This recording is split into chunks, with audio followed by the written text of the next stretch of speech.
Après l'échec des rébellions de 1837 et 1838 et la répression que suivit, il est clair que la vie politique au Bas-Canada, dans la vallée du Saint-Laurent, va changer énormément.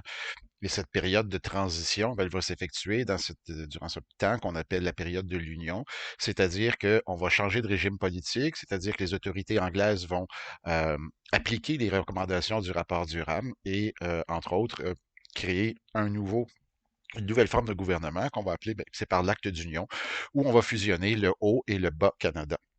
Donc, c'est cette période qui va s'étendre de 1840 jusqu'à 1867 et les problèmes qui sont inhérents à cette période-là vont paver la voie finalement à l'arrivée, à la création du Canada en 1867. Donc, c'est un petit peu tout ça qu'on va essayer de passer en revue au cours des prochaines minutes.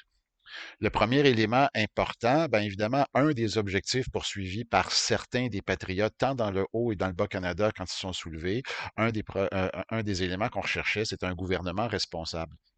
Comme je vous l'avais dit dans la capsule précédente, Lord Durham, dans ses recommandations, n'était pas fermé à l'idée de donner un gouvernement responsable aux colonies. Mais évidemment, il y avait un problème sérieux quant à lui dans le Bas-Canada, c'est-à-dire que les tensions qui pouvaient exister entre les francophones et les anglophones étaient un obstacle vraiment important à l'obtention, à l'octroi d'un gouvernement responsable. Mais donc, quand le nouveau régime commence en 1840, ben, il y a des gens dont je vais vous parler, notamment Louis-Hippolyte Lafontaine ou Robert Baldwin, des individus donc qui vont chercher à réactiver justement cette quête du gouvernement responsable. Et donc, c'est ça qui va être au cœur des années 1840, c'est cette recherche du gouvernement responsable. Mais avant toute chose, il faut présenter certains éléments du régime d'union. Donc, on va créer une nouvelle colonie qu'on va appeler le Canada uni, mais qu'on va garder d'une certaine manière certaines structures de ce qui existait auparavant. Le Bas-Canada n'existe plus, maintenant on va l'appeler Canada-Est. Le Haut-Canada n'existe plus, on va l'appeler Canada-Ouest.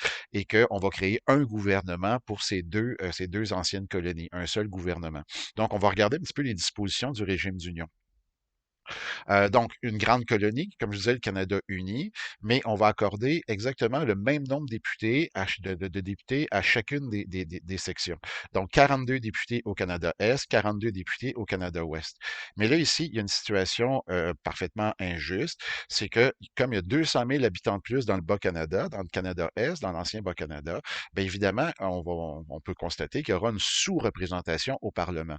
N'oubliez pas qu'un des objectifs poursuivis par Lord Durham était de essentiellement d'assimiler la population francophone.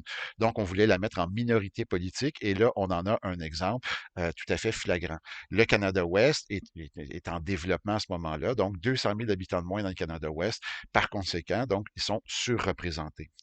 Autre élément très injuste, c'est qu'on va fusionner les dettes du Canada-Ouest et du Canada-Est.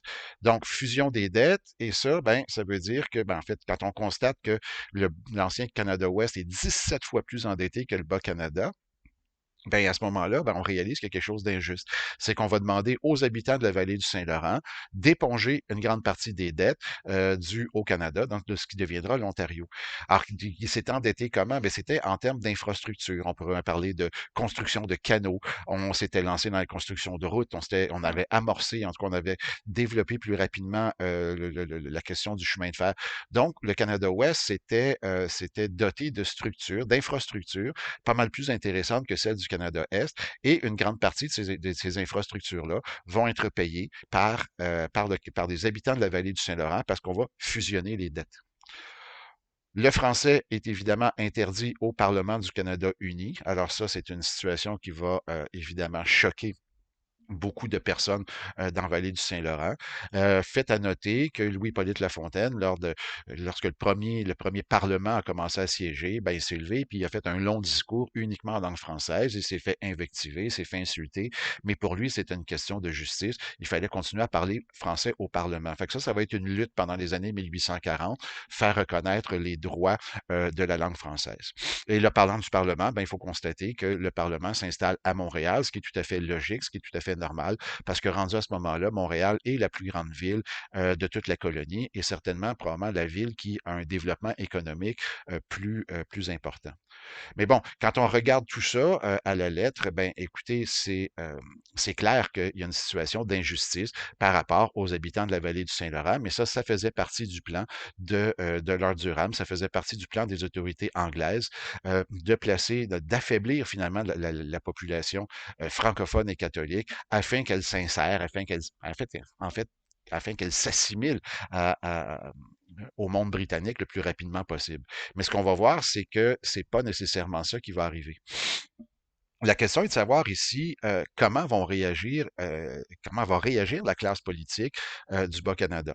Mais là, ce qu'il faut comprendre, c'est que le seul peut-être leader important des Patriotes qui demeure, qui n'est pas emprisonné, qui n'est pas exilé, qui n'a pas été exécuté, donc le chef de file de celui de chef de file du monde politique, celui qui va s'imposer, c'est Louis-Hippolyte Lafontaine. Lafontaine avait fait partie du groupe des Patriotes, mais s'était dissocié très rapidement du mouvement des soulèvements dès le début de 1837. Pardon. Il s'est dissocié rapidement de ce mouvement-là, de telle sorte qu'il a été emprisonné peut-être 2 ou 3 jours, mais il a échappé finalement au système de justice. Alors donc, de façon naturelle, quand on parle, c'est quelques centaines de patriotes, comme je vous l'ai dit, qui avaient été forcés de s'exiler ou qui se sont exilés volontairement vers les États-Unis. D'une certaine manière, on peut dire que la classe politique dans la vallée du Saint-Laurent, elle est à se renouveler et que de façon naturelle, les gens vont se tourner vers La Fontaine. Et La Fontaine, ben, sa réaction, ça sera peut-être pas nécessairement celle que souhaitaient les anciens partisans des Patriotes. Beaucoup disaient il faut absolument éviter de participer à ce régime-là. Ce régime-là est voué à détruire les Canadiens français. La Fontaine a une lecture un peu différente. Pour lui, rejeter le nouveau régime, rejeter l'acte d'union, ça équivaudrait à un suicide national. Autrement dit, euh, autrement dit, ça voudrait dire pour lui que si les Canadiens français s'écartent du monde politique, refusent de siéger au Parlement, ben ça veut dire tout simplement qu'ils vont être assimilés plus rapidement. Pour La Fontaine, l'important, c'est de miser sur l'obtention de la responsabilité ministérielle. Et lui, ce qu'il constate tant dans la vallée du Saint-Laurent que dans le Haut-Canada, c'est qu'il y a encore des forces progressistes qui pourraient travailler ensemble et qui pourraient, à force de pression, sans relâche, à force de discussion, pourrait finalement faire obtenir la responsabilité ministérielle pour la nouvelle colonie. Donc, La Fontaine se met en tête du groupe des progressistes et en ce sens, ben, il va trouver effectivement un allié fort important en Robert Baldwin. Robert Baldwin était un leader politique, un homme politique important du Canada-Ouest, donc de l'ancien Haut-Canada. Et Baldwin a derrière lui aussi, en fait, Baldwin fait essentiellement la même lecture. Il faut regrouper les forces réformistes pour que le Canada uni puisse obtenir la responsabilité ministérielle. Et ces forces réformistes de Baldwin sont tout à fait prêtes à collaborer avec les francophones et les catholiques et évidemment les forces progressistes de La Fontaine sont tout à fait prêtes à collaborer avec les protestants, les anglophones du Canada-Ouest. Donc, c'est cette alliance-là, donc ce sont ces deux individus-là qui vont être vraiment le fer de lance du mouvement qui réclame constamment le gouvernement responsable. Et finalement, en 1848, les autorités anglaises vont accorder la responsabilité ministérielle. Le gouverneur de la colonie, Lord Elgin, va recommander à l'Angleterre à ce qu'on accorde la responsabilité ministérielle. Alors, la responsabilité ministérielle, ça veut dire quoi en quelques mots? Ben, c'est tout simplement que les individus qui vont faire partie du gouvernement seront choisis parmi les élus qui siègent au Parlement. Donc, autrement dit, contrairement à ce qu'il y avait avant sous l'acte constitutionnel, ben, c'est que là, les preneurs de décision, les gens qui vont faire les lois, les gens surtout qui vont faire appliquer les lois, c'est-à-dire un cabinet de ministres, devront rendre des comptes aux élus de la population. C'est la responsabilité ministérielle et elle est acquise en 1848. Est-ce que La Fontaine a gagné son pari? La question, il faut se la poser, mais très rapidement, ce nouveau gouvernement, qui est le premier gouvernement responsable et dirigé par La Fontaine et Baldwin, ben, des résultats concrets, ben, on peut le voir.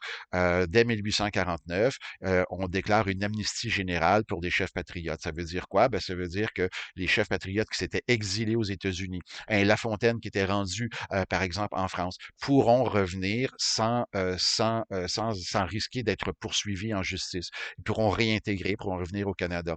Ben ça veut dire aussi que ben c'est ça, c'est on écarte justement toute possibilité de poursuite pour ces anciens chefs. On va même voter une loi qui va indemniser les victimes des soulèvements. J'entends quoi ici, les victimes des soulèvements? Ben, par exemple, ces habitants de Saint-Eustache qui ont vu leur maison brûlée par les troupes anglaises en 1837 pourront recevoir une certaine indemnisation. Même chose, par exemple, pour ces pauvres habitants de Saint-Benoît, de la paroisse de Saint-Benoît, dont le village a complètement été détruit le 16 décembre 1837, pourront recevoir une indemnisation. Et ça, ben, ça va créer une certaine fureur. J'y reviens dans quelques instants.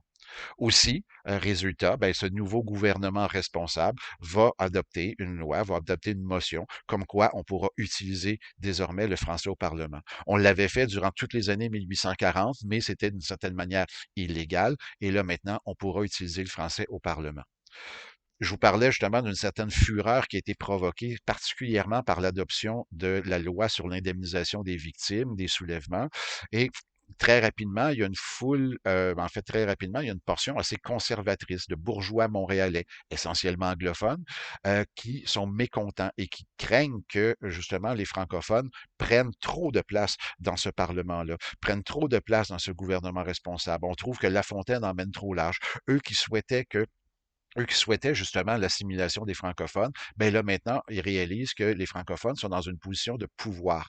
Alors ça, ils sont très mécontents. Et à un certain moment donné, ben ouais, c'est pas ben dur. Il y a une foule qui va descendre, une foule menée par, excitée par certains journaux montréalais, une foule qui va essentiellement anglophone, qui va descendre vers le Parlement de Montréal, donc ce qui serait dans le Vieux-Montréal aujourd'hui, près du marché Bon Secours, et on va descendre là, on va pénétrer, il y a une foule qui pénètre dans le Parlement pendant que les députés siègent, et cette foule-là va entrer dans le Parlement, va saccager le Parlement, et éventuellement, on va y mettre le feu. Donc, c'est le 25 avril 1849. Le feu, l'incendie du Parlement de Montréal va détruire, écoutez, ça va être épouvantable. On parle d'en fait, une bibliothèque très riche qui va complètement disparaître. Donc, ça va être un événement absolument atroce. Mais ça nous montre justement l'élément de tension qui existe à ce moment-là, et qu'il y a des éléments, il y a des éléments progressistes qui souhaitaient une collaboration entre francophones et anglophones, mais il y a une foule, disons, réactionnaire, une foule qui est vraiment contre cette idée-là. Et là, ben, le 25 avril 1849, donc le Parlement de Montréal sera détruit, et plus jamais il n'y aura Montréal ne sera plus jamais la capitale d'aucune façon, soit du Canada uni ou du futur Canada. À partir de ce moment-là, à partir de 1849, et dans la 10 quinzaine d'années qui va suivre, le Parlement va alterner entre Kingston et Québec, et parfois Toronto. Donc, le Parlement va alterner à peu près aux 2 ans. Fait que là, donc, cet événement-là est quand même assez tragique. Mais ça nous montre justement l'élément de tension. Mais pour répondre à la question que je posais tout à l'heure, est-ce que La Fontaine a gagné son pari? Dans sa tête à lui, oui, parce que pour la première fois, les Canadiens français goûtent au pouvoir, et pour la première fois, les Canadiens français vont pouvoir gérer des budgets, gérer des portefeuilles, c'est-à-dire être ministre, et que ça ne peut que, dans les yeux de La Fontaine, ça ne peut que servir la cause canadienne-française. La réaction qu'il faut se poser, l'autre question qu'il faut se poser ici, c'est quelle sera la réaction nationaliste, c'est-à-dire quelle sera la réaction de celles et ceux, surtout de ceux, des hommes politiques et de la population qui sont encore très attachés aux idéaux patriotes. Alors évidemment, cette réaction, cette prise de position par La Fontaine, qui semble gagner l'assentiment d'une majorité de la population, mais il y a quand même donc des individus, quand même bien, très bien organisés, qui vont dénoncer justement cette position de Louis-Polyte Lafontaine. Donc, ces gens-là sont regroupés au sein d'un parti politique qu'on appelle le Parti rouge. Donc, ce sont d'une certaine manière les héritiers idéologiques du mouvement patriote. Et pour ces gens-là, ben, La Fontaine et les réformistes évacuent complètement la question nationale, et que donc, finalement, en participant au régime d'union, mettent la survie de la nation canadienne-française en danger. Alors, pour le Parti rouge, la survie de la nation doit primer sur les intérêts politiques. Donc, il faut absolument mettre tous les efforts pour justement se séparer de l'Empire britannique. Donc, pour le Parti rouge, ce qu'ils veulent, c'est un État libéral, c'est-à-dire un État donc avec des parlementaires, un exécutif, donc un conseil des ministres qui serait redevable devant les élus, mais un État libéral dirigé par des Canadiens français. En d'autres termes, ils souhaitent l'indépendance du Bas-Canada. C'est carrément ça. Pour plusieurs, même du Parti rouge, l'annexion aux États-Unis permettait d'atteindre ces objectifs-là. Ça peut sembler un peu curieux quand on regarde ça de nos yeux de 2020, mais à l'époque, c'était pas nécessairement si fou que ça, dans la mesure où les États-Unis n'avaient qu'une vingtaine d'États à ce moment-là. Et ce qu'il faut comprendre, c'est que le système politique américain donne une très, très grande autonomie à ces États. Le gouvernement central américain, à ce moment-là, il n'est pas si gros que ça, et les États jouissent d'une très grande autonomie. Donc, pour plusieurs membres du Parti rouge, s'annexer aux États-Unis, c'était une chance pour justement le Bas-Canada de survivre d'une certaine manière et on croyait qu'on aurait pu continuer à vivre en français. Gardons en tête qu'il n'y a toujours pas de langue officielle aux États-Unis. Rien ne les aurait empêchés finalement de vivre en français. Donc, cette question-là, elle est évoquée. Mais comme je vous l'ai dit, malheureusement pour le Parti rouge, l'option de Papineau, pas de Papineau, pardon, mais de Lafontaine, elle semble ramasser finalement une bonne partie de la faveur de la population du Bas-Canada. Mais le Parti rouge ne lâchera pas le morceau. Et ce sera donc durant cette période de l'Union, durant les années 1840, 1850, 1860, ces hommes politiques, ce Parti rouge sera extrêmement actif et va continuer en tout cas pour une autre génération, va continuer à mener le combat amorcé par les patriotes. Alors, ce sont des individus comme, par exemple, Antoine-Aimé Dorion, qui sera le chef important des Rouges durant les années 1850 et 1860. Probablement le seul chef d'un grand parti qui va s'opposer au projet de confédération en 1867. Donc, Antoine-Aimé Dorion, il y a son frère Jean-Baptiste Éric Dorion, celui qu'on surnommait l'enfant terrible. C'est un journaliste, c'est un radical et un des fondateurs de l'Institut canadien de Montréal dont je vais parler dans quelques instants. C'est un individu qui n'hésite pas avec d'autres à se promener dans les rues de Montréal et à lancer des briques dans les fenêtres des églises. C'est un anticlérical notoire. On peut penser à Louis-Antoine Desaulles, qui est un des très grands, une des plus belles plumes du Canada français au milieu du 19e siècle. C'est un écrivain, c'est un neveu de Louis-Joseph Papineau, et il fait partie justement, il se réclame de cet héritage de Louis-Joseph Papineau. Ignace Bourget, l'évêque de Montréal, va dire de lui qu'il est l'ennemi le plus dangereux qu'est la religion en notre bon pays. C'est un anticlérical et il n'hésitera pas à prendre la plume.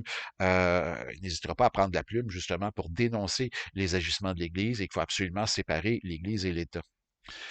Médéric Langto, dont je reparlerai un petit peu plus tard, ce n'est un autre, justement, qui fait partie de cette bande d'héritiers intellectuels des patriotes. Médéric Langto, son père avait fait partie des exilés d'Australie. Il va même fonder un journal en 1864 qui s'appelle l'Union nationale, qui sera le premier quotidien francophone du Canada. Et évidemment, il va fonder plus tard aussi un regroupement ouvrier, peut-être le premier véritable syndicat bien organisé. C'est la Grande Association pour la protection des ouvriers du Canada, c'est la GAPOC. C'est un individu tout à fait intéressant, mais j'en reparlerai. Et de quelle manière est-ce qu'ils font connaître leur position? Ben, les Rouges vont lancer toutes sortes de journaux, dont l'Avenir, le Pays, l'Union nationale dont je venais de parler. Donc, ce sont des individus qui sont très actifs, qui sont très organisés et parmi leurs chefs, leurs leaders, ce sont des gens qui sont éduqués, qui sont lettrés. Donc, il y a un débat intellectuel vraiment très intéressant qui se déroule au Canada quant à l'avenir, quant à l'avenir politique du Bas-Canada. Ce qu'il faut voir, c'est que oui, il y a donc la tendance de Louis-Hippolyte Lafontaine qui cherche le plus possible à associer les Canadiens français au pouvoir. Il y a ces rouges qui souhaitent l'indépendance du Bas-Canada et qui vont le faire savoir haut et fort. Mais ce qu'il faut voir, c'est qu'en même temps aussi, il y a un autre acteur qui se pointe, c'est l'Église catholique.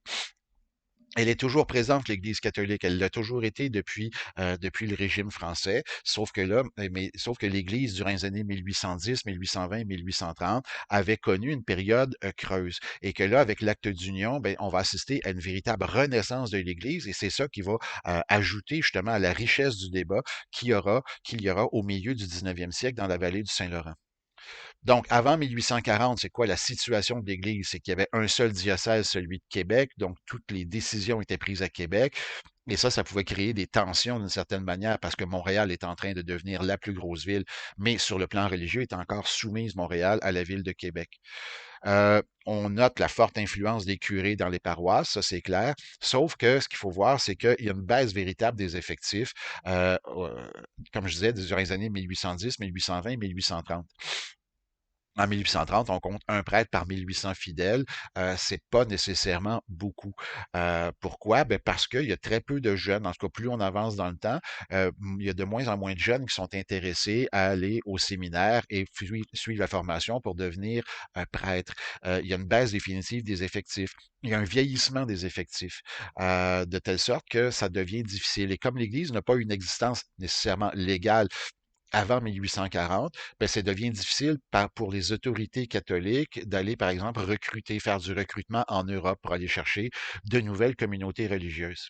Les choses vont changer définitivement avec l'acte d'union. C'est que l'Église va être récompensée de sa fidélité, ben, l'Église est restée collée sur le pouvoir britannique, on l'a vu, durant le mouvement des rébellions. Et l'acte d'union va récompenser l'Église catholique de cette fidélité. Donc, on va lui reconnaître une existence légale. Autrement dit, maintenant, l'Église va pouvoir, les membres des communautés religieuses, l'Église en tant que telle va pouvoir, par exemple, recommencer à bénéficier de ses biens. On le sait, l'Église est un immense propriétaire foncier et que l'Église ben, va pouvoir recommencer, par exemple, à louer des terres ou quoi que ce soit. Donc, la situation financière de l'Église s'améliore grandement. On reconnaît, comme je le disais, les droits des communautés des gens implantés. On va créer officiellement un nouveau diocèse, c'est celui de Montréal. Et ça va permettre aussi l'implantation de nouvelles communautés religieuses. On va pouvoir aller recruter en Europe. On va pouvoir combler ce manque d'effectifs en allant effectuer un recrutement assez agressif en Europe, particulièrement en France et en Belgique, évidemment, dans les États catholiques et francophones. Et toute cette action-là, cette renaissance du clergé, ben, en fait, le leader incontesté, c'est Ignace Bourget, deuxième évêque de Montréal, deviendra évêque de Montréal autour de 1840 et va le demeurer jusqu'en 1877. Et c'est vraiment lui, c'est un travailleur infatigable. Et lui, ce qu'il veut, ce qu'il souhaite, c'est vraiment implanter la religion catholique au cœur de la vie des Canadiens. Et c'est là véritablement que l'Église va s'implanter justement dans le quotidien, alors qu'auparavant, c'était moins vrai. Donc, Bourget se fait le défenseur de l'ultramontanisme, donc c'est-à-dire que selon lui, selon les tenants de cette idéologie, le pouvoir du pape doit pouvoir franchir les montagnes, autrement dit, le pouvoir du pape, le pouvoir de l'autorité religieuse doit être supérieur au pouvoir politique. Le pouvoir politique doit se plier, le pouvoir politique devrait se soumettre au pouvoir religieux. Donc ça, c'est l'ultramontanisme. Et pour Bourget et ceux qui pensent comme lui, la foi est le véritable ciment de la nation. Et c'est parce que nous sommes catholiques, dit-il, que nous sommes une nation à ce coin d'Amérique. Autrement dit, c'est pas la langue, c'est pas le fait qu'on souhaite être républicain, non, c'est parce que l'élément rassembleur de la population canadienne-française installée en Amérique, c'est la foi catholique. Il faut la propager, mais surtout l'implanter dans la vie de tous les jours. Et que là, ben, ce qu'on va voir particulièrement, c'est que Bourget, comme je l'ai dit, va aller recruter de façon très agressive en Europe et on va aller recruter de nouveaux ordres religieux. Donc, voici des exemples d'ordres religieux qui sont créés après 1840, qui viennent s'implanter dans la vallée du Saint-Laurent après 1840. Donc, c'est les jésuites qui reviennent, les dames du Sacré-Cœur et ainsi de suite, mais surtout de regarder qu'on va recruter des communautés religieuses qui sont spécialisées en éducation. Alors, le plan d'Ignace Bourget passe par là. C'est quoi ce plan? Ben, c'est d'encadrer le plus possible la population et on va le faire par l'éducation. Et ce sont ces communautés religieuses spécialisées en éducation qui vont fonder des écoles, notamment plusieurs collèges classiques.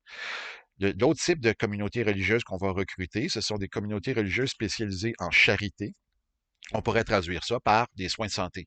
L'autre élément, l'autre volet par lequel Bourget pense encadrer la population, c'est effectivement de faire en sorte qu'il y ait plusieurs religieux dans les différents hôpitaux. Et là, ben, on va encadrer la population. Donc, par l'éducation, par la santé, l'Église donc va vraiment prendre place, comme je le disais, au cœur de la vie de la vallée du Saint-Laurent.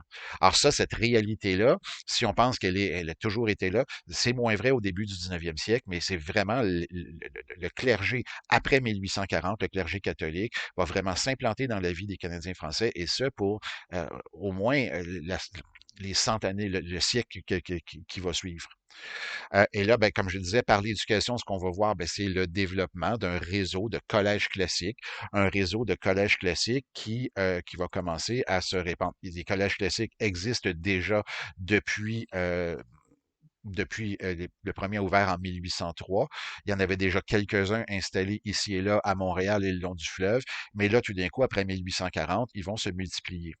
Les collèges classiques, il y en aura à la fin du 19e siècle 19, un peu partout, et ce sont ces collèges-là euh, qui vont former l'élite, la future élite canadienne-française. Ce qu'il faut voir aussi, c'est que écoutez, il y en aura 98 collèges classiques au moment où ils vont disparaître en 1867. Et ce qu'il faut voir aussi, c'est qu'en 1800, un plan justement de Monseigneur Bourget, c'était d'utiliser justement ces collèges classiques pour former la relève sur le plan religieux.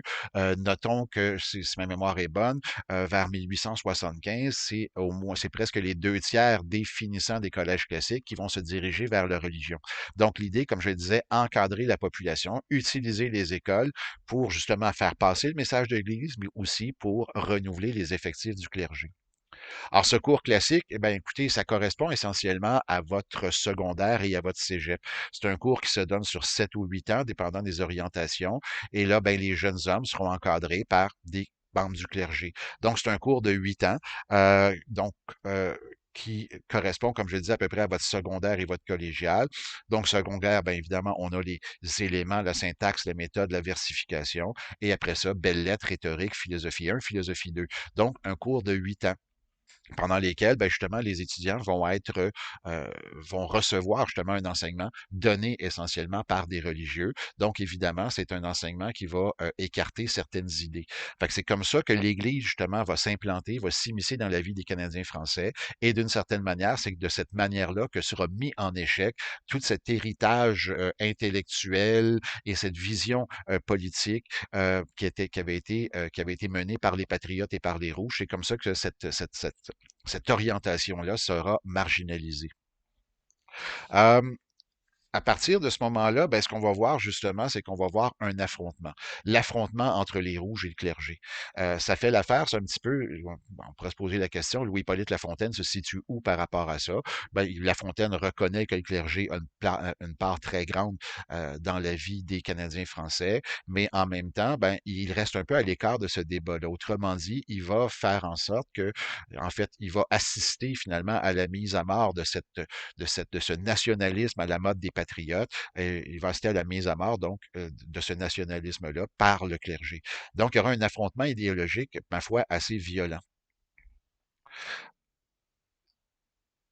Le Parti rouge, les membres du Parti rouge se sont dotés d'un instrument assez formidable. Cet instrument s'appelle l'Institut canadien français, l'Institut canadien de Montréal, pardon, qui sera situé donc sur la rue Saint-Gabriel, et que cet institut euh, va tenir des activités entre 1844 et 1871. L'objectif des Rouges, c'est qu'on dénonçait énormément la mauvaise éducation. Donc, ce qu'on souhaitait faire par cet institut, c'est faire un peu de l'éducation populaire. On invitait la population à devenir membre, et l'Institut possédait une immense bibliothèque. Ça va être un lieu de débat, ça va être un lieu de conférences très régulières. Les conférences qui s'y donnent vont toucher toutes sortes de domaines. Ça va toucher l'économie, l'histoire, la politique, mais également toutes sortes de domaines scientifiques, ne serait-ce que dans la géologie jusqu'à l'astronomie. C'est un lieu très intéressant. Donc, on invite, ce qu'on veut faire, c'est faire justement, c'est faire une œuvre d'éducation populaire. À la suite de l'Institut canadien de Montréal, il y a des instituts semblables qui seront fondés. Il y en aura un à Québec, il y en aura un à Saint-Hyacinthe et à différents endroits. Donc, l'idée, c'est de créer justement une espèce de lieu d'éducation. La bibliothèque possède, en 1870, la bibliothèque possède au-delà de 8000 livres. Et 13% de ces livres-là sont mis à l'index. Je rappelle, c'est quoi l'index? L'index, c'est une institution de l'Église catholique et à chaque année, on publie une liste d'ouvrages que les bons catholiques ne devraient pas lire.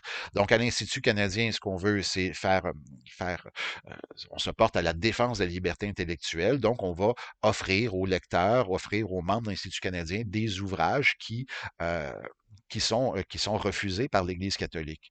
Justice pour nous, justice pour tous, raison et liberté pour nous, raison et liberté pour tous, c'est le slogan, c'est la devise de l'Institut canadien de Montréal. Donc, c'est tout à fait dans la foulée, c'est tout à fait dans la pensée du Parti rouge. Évidemment, ben, comme l'Institut, c'est un institut anticlérical, c'est un institut qui prend position contre l'Église, contre la place que commence à occuper l'Église dans la société. C'est un endroit où comme je vous l'ai dit, on propose, on offre ouvertement des livres qui sont mis à l'index. Dans la bibliothèque aussi, on a accès à des journaux qui viennent de partout dans le monde. Ben, c'est le genre d'endroit que n'aime pas Monseigneur Bourget. Et Monseigneur Bourget, en 1859, va excommunier tous les membres de l'Institut canadien. Donc, le message est envoyé. Excommunier, ça veut dire quoi? Ben, ça veut dire qu'on est expulsé de l'Église. On n'a plus accès aux sacrements offerts par l'Église catholique. Donc, à terme, si on prend ça au pied de la lettre, essentiellement, ben, c'est comme si on se fermait les portes de la vie éternelle. Pour plusieurs membres de l'Institut canadien, mon Dieu, ça glisse comme de l'eau sur le dos d'un canard. Mais pour d'autres, c'est peut-être un incitatif à ne pas se joindre justement à cet institut. Voire même que Monseigneur Bourget va créer, lui aussi, à la fin des années 1850, l'Institut canadien-français de Montréal. Et dans cet institut, on ne propose que des bons livres, on ne propose que les bons journaux, on ne propose que des bonnes conférences aux yeux de Monseigneur Bourget. Donc, il y a vraiment un affrontement direct entre les membres du Parti rouge ou Institut canadien de Montréal et les membres du clergé, particulièrement Monseigneur Bourget. Et là va survenir cette histoire peut-être un peu sordide, c'est ce qu'on appelle l'affaire Guibard. Joseph Guibard était typographe, était imprimeur, donc c'était un type qui était très lettré. C'est membre très en vue de l'Institut canadien. Et lui, pauvre lui, il va décéder. En 1869, il va décéder. En tant que membre d'Institut canadien, il était excommunié. Par conséquent, on va lui refuser une sépulture. Donc, l'Église va refuser qu'il soit enterré au tout nouveau cimetière Notre-Dame-des-Neiges, celui qu'on appelle le cimetière Côte-des-Neiges. Donc, on refuse qu'il soit enterré là parce qu'il a été excommunié. On refuse qu'il soit enterré dans un cimetière catholique. Sa veuve va porter l'affaire devant les tribunaux et va exiger qu'on accorde justement le dernier repos à Guibard sur le terrain acheté dans le fameux cimetière. Et là, il y a un procès qui commence et le procès va commencer en 1869 et va s'étendre jusqu'en 1874. C'est vraiment c'est peut-être le point culminant finalement de cette lutte entre le clergé et les Rouges. D'ailleurs, ce sont des membres de l'Institut canadien, des membres du Parti rouge qui vont défrayer les frais du procès. Ils vont fournir les avocats. Et le procès, comme je l'ai dit, va durer.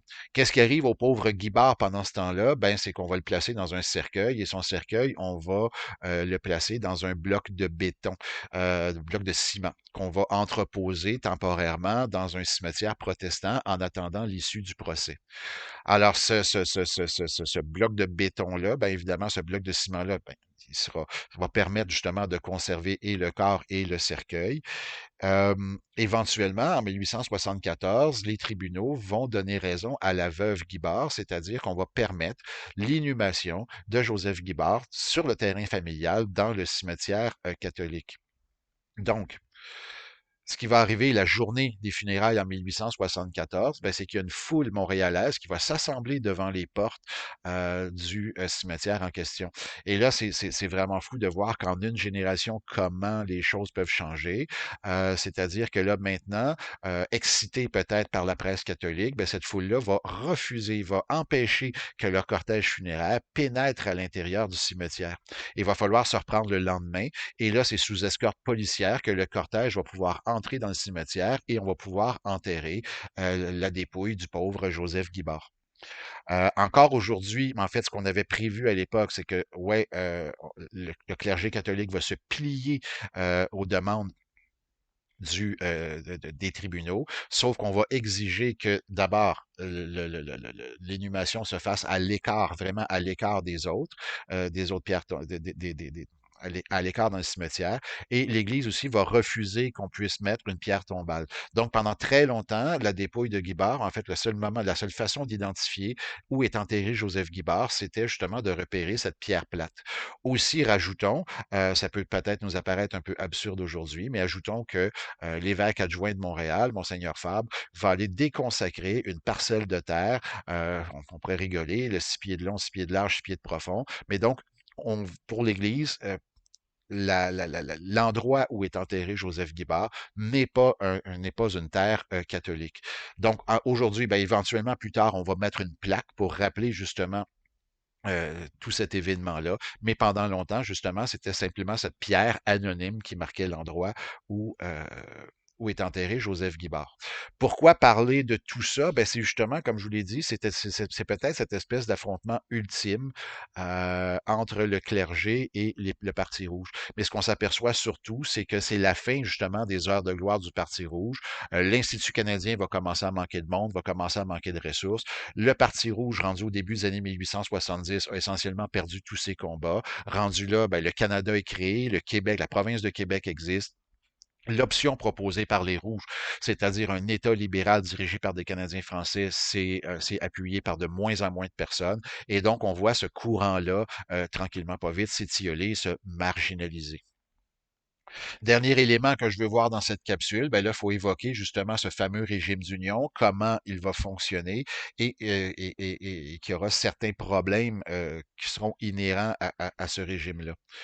Donc, un bref rappel, 1849, le gouvernement responsable commence à fonctionner. Je rappelle que le Parlement de Montréal est incendié, la demeure de Louis-Hippolyte Lafontaine a été saccagée et que le Parlement se déplace entre Kingston, York, qui serait essentiellement Toronto, et Québec entre 1849 et 1866. Mais surtout, ce qu'il faut voir à ce moment-là, c'est vraiment la création des partis politiques. Bon, au début des années 1840, je vous avais dit que c'était une alliance réformiste entre Baldwin et La Fontaine, donc des gens qui souhaitaient le gouvernement responsable dans le Canada-Est, des gens qui souhaitaient le gouvernement responsable dans le Canada-Ouest, qui vont s'assembler, se réunir, pas nécessairement fonder un parti politique en tant que tel, mais ce sont des gens donc qui avaient un seul objectif en commun, c'était l'obtention du gouvernement responsable. Mais une fois que cette responsabilité ministérielle accordée, ben là, on va voir des partis politiques se former. Alors, il y a un groupe de réformistes derrière La Fontaine qui vont fonder le Parti rouge, dirigé par Antoine-Aimé Dorion. Et éventuellement, un groupe de réformistes plus conservateurs qui va se créer dans la vallée du Saint-Laurent. Ils vont fonder le Parti bleu, qui sera à partir des années 1850, donc à partir du moment où La Fontaine se retire de la politique, qui vont créer, donc qui va être dirigé par Georges-Étienne Cartier. Au Canada-Ouest, il se produit essentiellement la même chose.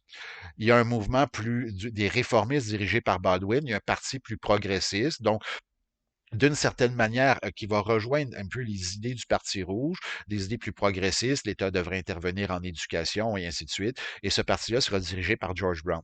On pourrait dire peut-être que Rouge et Clear Grits pourront se coaliser, mais ça n'arrivera à peu près jamais puisque George Brown déteste les francophones et surtout déteste les catholiques.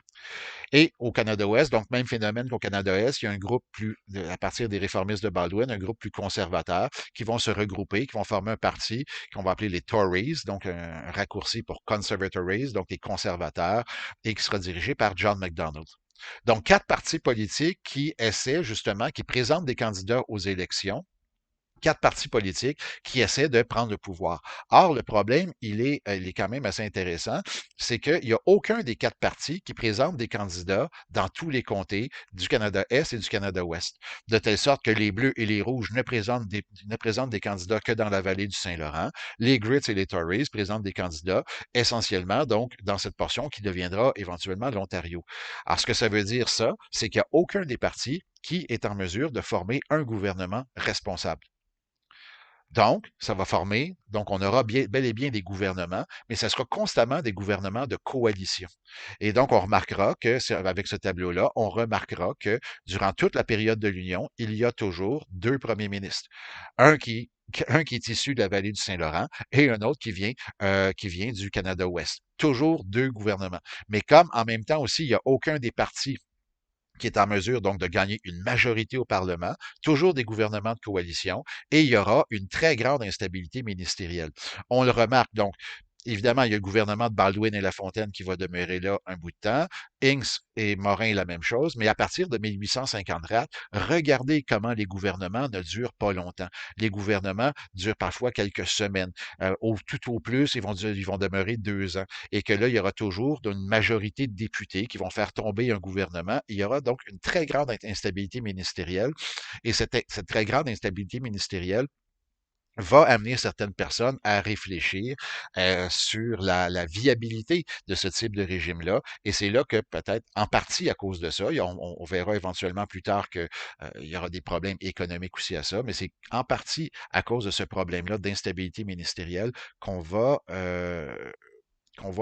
commencer à revoir, à repenser le système de l'Union. Et c'est là qu'on va peut-être amorcer une réflexion sur l'avenir politique du Canada. Et là, on va justement commencer à réfléchir à l'idée de fusionner, réunir les colonies britanniques en un seul et même pays. Mais pour l'instant, donc, ce qui est intéressant de voir, c'est que cette période-là de l'Union sera marquée par des changements importants. Premièrement, les Canadiens français, je l'ai dit, goûtent au pouvoir et pour certains, ça devient intéressant. Et pour certains, la politique ne deviendra peut-être pas un moyen par lequel on va aller défendre des idées, mais la politique sera envisagée comme une carrière en tant que telle. C'est-à-dire que si on goûte au pouvoir, si on accède au pouvoir, si on peut prendre des décisions, il y a bien les Canadiens français qui vont commencer à entrevoir la politique différemment. Et c'est ce que je disais tout à l'heure, on va assister à une marginalisation du nationalisme à la mode des Papineau, Patriote, Parti rouge. Et c'est là qu'on va voir la montée d'une nouvelle garde de politiciens que je place entre guillemets. Politiciens, pourquoi? Mais parce que justement, des gens comme Georges-Étienne Cartier, des Hector Langevin et d'autres comme ça seront attirés par la politique parce que justement, ça sera une façon pour eux d'affirmer en fait l'importance des Canadiens français et donc on va pouvoir participer à l'idée du pouvoir. Alors c'est comme ça que les choses changent et rendu en 1867 quand le Canada est créé, ben effectivement, il y a une nouvelle élite canadienne-française qui est venue remplacer cette élite qui avait amorcé le mouvement patriote. Il y a une nouvelle élite canadienne-française qui va s'imposer. Dans la prochaine capsule, on parlera de la création du Canada en tant que tel et on verra justement les raisons qui vont pousser à la création de ce pays-là de cette forme-là. Et on verra aussi, on verra de quelle manière ce nouveau pays va se mettre en marche.